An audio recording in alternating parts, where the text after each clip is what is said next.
Notre récit des Lumières débute à la fin du XVIIe siècle en Angleterre avec Isaac Newton, le fondateur de la science moderne.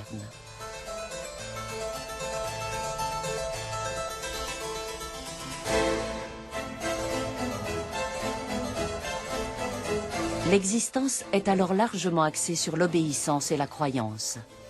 Les gens obéissent à l'Église, qui les exhorte à obéir au roi sous prétexte qu'il a été désigné par Dieu. Les gens croient ce qui est écrit dans la Bible et non ce qu'ils découvrent par eux-mêmes.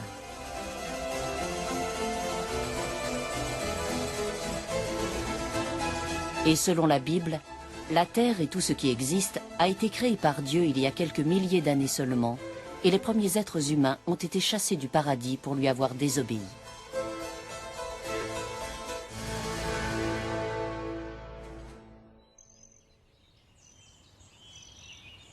Isaac Newton affirme que la connaissance n'est pas le fruit d'une foi aveugle, mais le résultat de l'observation, qu'elle se trouve dans le monde qui nous entoure et pas uniquement dans la Bible.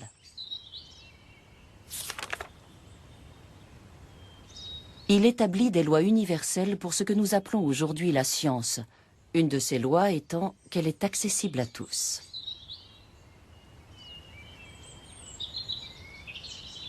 Tout le monde sait qu'Isaac Newton a développé la théorie de l'attraction universelle en regardant une pomme tomber par terre. Les faits se sont-ils effectivement déroulés ainsi? Nous l'ignorons. Ce que nous savons en revanche, c'est que peu avant sa mort, il a raconté la même histoire à 4 personnes différentes, ce qui tendrait à prouver qu'il voulait convaincre les gens que c'était la vérité.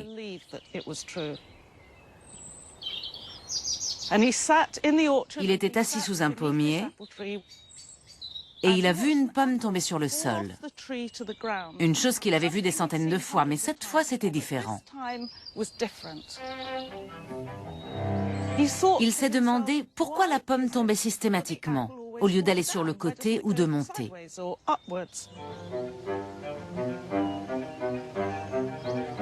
Le génie de Newton est de voir des choses là où la majorité des gens ne voient rien. Au lieu d'un espace vide entre la pomme et le sol, Newton voit une force qui attire n'importe quel objet vers la Terre, la gravitation. Newton a dit « c'est une seule et même force, à savoir la gravitation universelle qui fait tomber les pommes de l'arbre et qui fait tourner la Lune autour de la Terre et la Terre autour du Soleil. »